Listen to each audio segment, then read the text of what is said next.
At yun nga guys, dadalhin natin tong motor at ating kakarwashin bago natin isalpak yung makita. At dito nga pala tayo maglilinis ng ating motor na dala kina Boss Manny na karwasan. Meron nga pala tayong dalawang kasama dito na para tumulong lilisan itong motor na ito. So yun guys, ito nga pala yung place ng karwasan.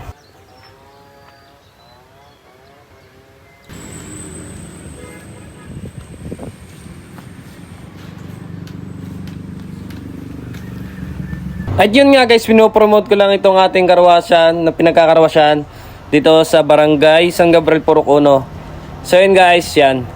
Dito na kayo magkarwash. Maganda yung mga gamit dito, kompleto.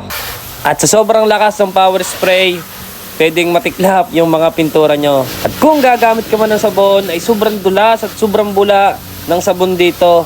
At sobrang bango. Wala ka talagang masasabi, pwede ka pang maligo dito. At dito lang yan sa Purok 1 San Gabriel na kay Boss Manny yung karwasan na to.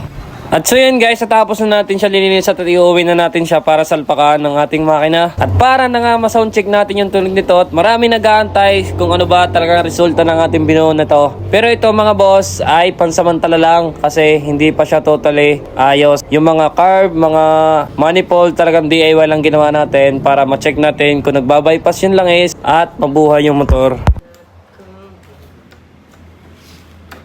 Wala na nga pala resistor ng carburetor.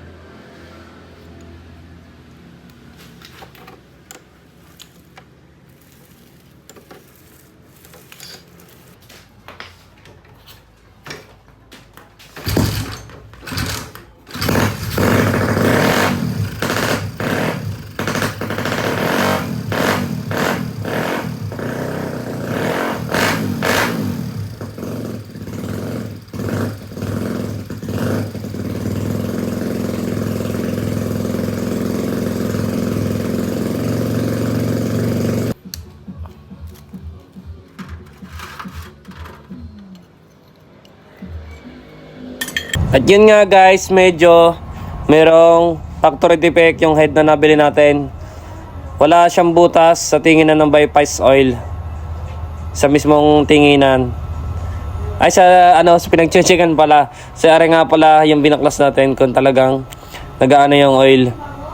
So sa part na to mga boss, nagkalas pa tayo ulit ng side. Kasi akala natin hindi umaahon yun lang. Akala natin barado. Sa mga bossing.